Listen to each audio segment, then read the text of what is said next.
Hello, my name is Daniel. Welcome. Today we're going to go over my reading for this past week. I've read two books, some comics, and then just a little bit more. Um, it's a really random spread of items, but the first thing I finished was for September 8th, which was Star Trek Day. Star Trek Day is a celebration that started a couple years ago by CBS and Paramount in honor of the anniversary of the airing of the original series, which was September 8th, 1960. I want to say two, but I could be very wrong on that. It aired a couple days earlier in Canada, but we don't count that.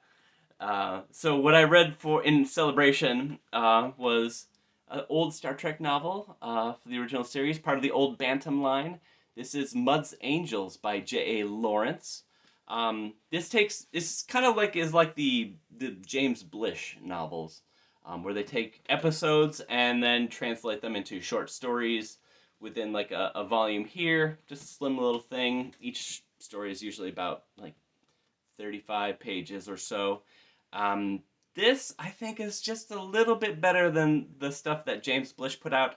It's theorized that J.A. Lawrence had a hand in a lot more of the better stories that were released under his name, but can't say that for sure. But I do know that I just enjoyed this a lot more than the three volumes I've read of James Blish so far. Um, I really enjoyed it, but there's a caveat. It's not good Star Trek fiction, if that makes sense. It's um, it's loving, but there's one thing I can say in its favor is that she really swung for the fences.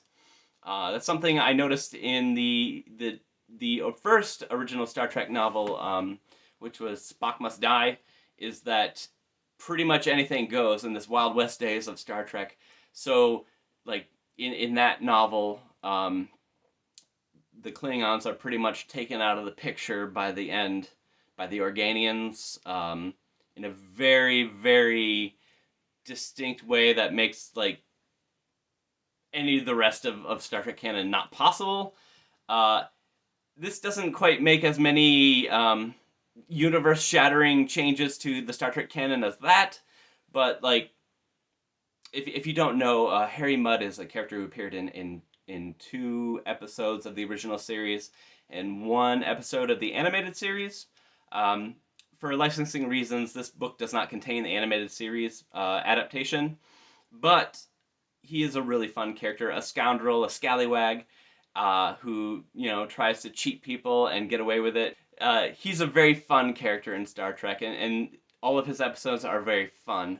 They are adapted really well in this, but the highlight for me was the original J.A. Lawrence story, where, like I said, it's very unrealistic in Star Trek canon. He basically brings the Federation, the Klingon Empire, and the Romulans to their knees by sort of undercutting all of their agreements with dilithium miners. And all of a sudden, in the entire galaxy, almost, at least in the quadrants where those three empires are, they have like hardly any dilithium, and all of their ships are useless. And he's just trying to bid them to the highest bidder because he can. And according to him, he obtained these contracts legally. That's put into question. But Starfleet is trying to like stop him anyway, and so Captain Kirk is chasing him down to the ends of the universe, at least to the ends of the galaxy. If you know anything about Star Trek lore, the galaxy has like this great barrier around it, and if you go through it, it just makes everything go haywire. You kind of go insane a little bit until you break through.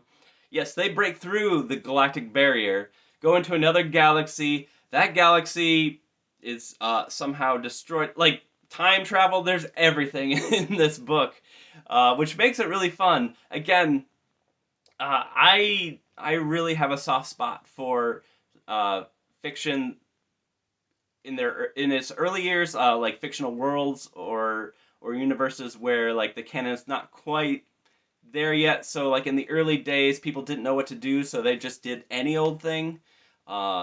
If I were to compare it to like video games, like in the early days of Mario, like here, there was a lot of like Mario stuff that was put out that's off model today. There was no Bible of like what a character is supposed to look like. So this, for example, is my Mario doll. It looks really hideous compared to like the standard Mario you'd see today. But like I have such an affection for off model things such as this. The old Star Wars comics, I believe, also kind of looked funky in a similar way, where like anything can happen. It's really fun. So, just like this Mario, I really, really love this story, even if it was completely and utterly ridiculous. So I highly recommend it, though, again, go in knowing that it could be, it's a wild ride. Let's put it at that. The next thing I read is the second in the new Dragonlance trilogy. Let's get rid of this glare. Might be impossible. But it's Dragons of Fate by Margaret West and Tracy Hickman. This is a book, like I said, it's part of a new trilogy. Dragonlance is something that I've read since junior high. I have very fond memories of going into Walden Books and like just plunking down in the fantasy section, and there's like Star Trek novels, which were really important to me at the time, but also there was a ton of like D&D fantasy novels. Sort of the fantasy I grew up with, other than like some of the classics like Lord of the Rings. I think I actually read Lord of the Rings just slightly before I read the original trilogy of Dragonlance, so the Chronicles, as they call it. So this was fun to go back to. Last year, I read the first book in this new trilogy that just released, and it was okay, but honestly, it was rehashing a lot of old ground. They introduced a new character to be like the main character of this new trilogy. She was very underwhelming, and it wasn't all that, compelling. Just, it felt very YA in a bad way. Things happened, but like, I feel like the main character didn't really deserve the victories. So going into this book, I wasn't expecting much. This was very much an improvement over the last book, though in the sense of a trilogy, it's kind of weird because the main character of the last book, who's supposed to be the driving force of the entire plot, is strangely absent. And I don't know if that was like a editorial choice where they were directed like, cut back on Destina, that was the name of the character, and give us more of the old characters we like. This also involves time travel, so we get to see a bunch of old characters who had like long since passed away in different stories in Dragonlance. They are front and center in this book, which is good. It's kind of what you want in a Dragonlance book, but at the same time feels kind of cheap. I guess in this time travel universe, if the whole premise of the plot is they went back in time unintentionally at a very pivotal moment during a war, and if they need to get back before they change history, and there's this artifact that went back in time with them that it causes catastrophic chaos. It's even beyond the power of the gods. So they're trying to assemble their entire crew and get them back into the right point in time before history has changed. And they say over and over again, like, if we manage to get back, we're not going to remember any of this, which is kind of like, I kind of have a feeling that, you're not going to change the continuity of like a 300 book series. So what are the stakes? Like, these characters aren't going to remember this. It's meaningless to them. I still think that at the end of this trilogy, that's probably what's going to happen. It's like the obvious thing that will happen. But this book throws a lot of curveballs. That's actually kind of interesting seeing how it will turn out. I still only give it like around 3 stars if you were to use a Goodreads metric. Some of the characters are annoying, and I think this book could have used a little bit more of a hefty editing. I don't know how to compare this to the paperbacks, but it feels a little bit longer than the old paperbacks that I used to get, the old mass markets. So anyway, it was fine. I enjoyed it. Not going to go out of my way to like read the next one as soon as it comes out, but I will read it because I am interested. Like, it's not bad. It's just just reminds you of the glory days when, at least at the time, everything seemed amazing, and now it seems like, we've seen this. So that is the second book I have completed. I'm continuing to read Plato, the complete works, though I'm reading it on my Kindle. I'm still experimenting with bionic reading, um, and so far, like, if long story short, bionic reading is just like a special type of font where some letters are put in bold, and ideally you're supposed to just focus on those bold letters, and like the softness of your eyes, you'll pick up on what the word is, and move on, read a little bit faster. I don't care about adding to my speed, but I I do think it is a little bit easier for me to read large blocks of text.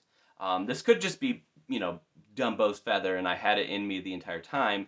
But I was also reading another book on the Kindle, and that is One Art. This is a book of letters by the poet Elizabeth Bishop.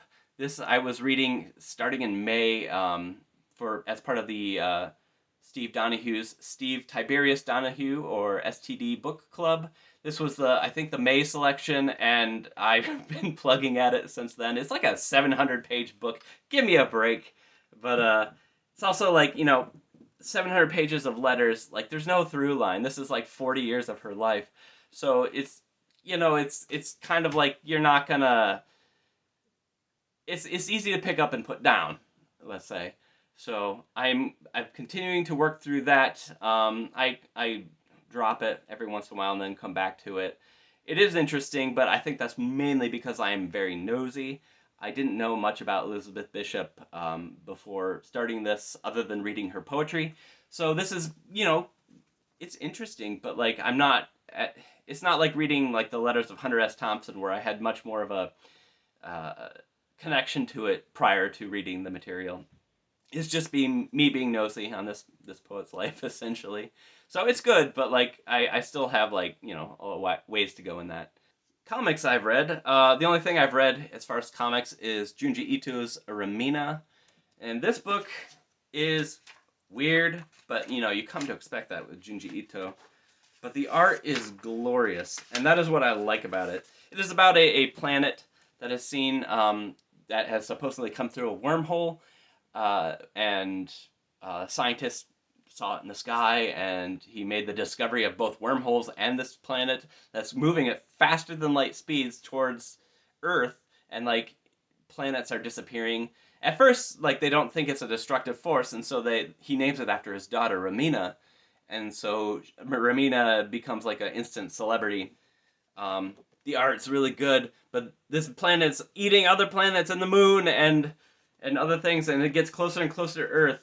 It has this giant eyeball that looks at you, and then people are freaking out because they realize, oh, the Earth is probably going to get eaten. There isn't as much body horror as I was expecting with Junji Ito, but there is like a lot of like cool cult-like things. There is body horror towards the end, but anything like that would be a spoiler. But one thing that really put me off about this is I really want like a serious work of horror by Junji Ito. He has the talent for it, for sure. Like, some of the excuse me, some of the pictures he can draw are horrifying, but in the context of this reads more like comedy horror.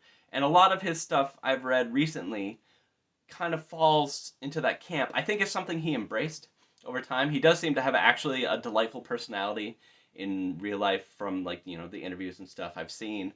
So like, he sounds like a great guy, but like, I want something truly horrific. I think Uzumaki, which is the first thing and probably his most popular thing, sort of hewed towards that real horror, even though it was equally as weird as this.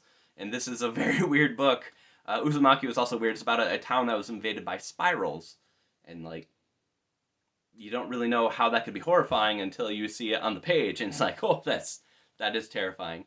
And then I read a story called Gyo, and I'm like, this is getting a little comedic. That had a lot of body horror in it. That was about fish coming up from the sea and taking over the land, and they had these like uh, kind of insectile arms and legs and stuff, and they were just glomming onto people and transforming them. But that became a little bit more comedic. This just goes whole hog with the comedy. It's like the planet. It's sort of done with a straight face, which is kind of nice. Because like this planet has like these horrible eyes that open up, and then this like long tongue comes down and licks the Earth, and suddenly the Earth is spinning super fast, and people who jump can just jump and travel for miles and miles and miles. Um, the bulk of this book is about people trying to kill Remina because they blame her, and they somehow think that if they kill her and like ritually sacrifice her, that'll appease the planet and make it go away. So they're chasing after her, and like she has people trying to help her.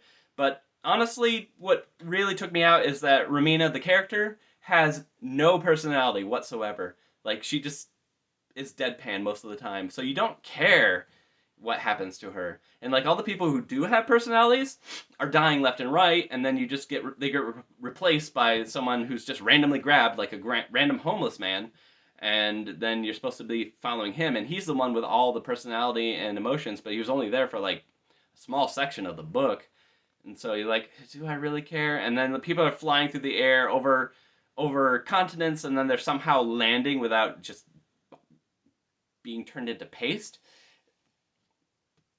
It's fine.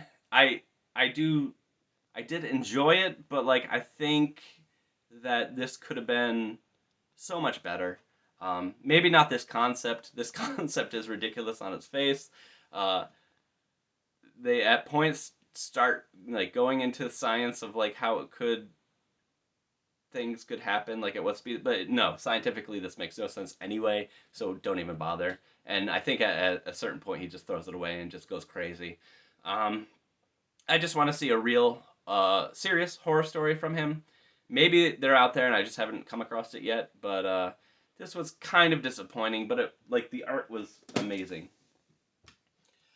That's it. I don't have anything else to show you. I am still reading One Art. I am still reading Plato. I think this coming week I will be reading a little bit more Conan since it's Sumerian September, and I haven't read any Sword and Sorcery yet. So stay tuned for that. But other than that, that's all I got for you today. Have a good one. Thanks.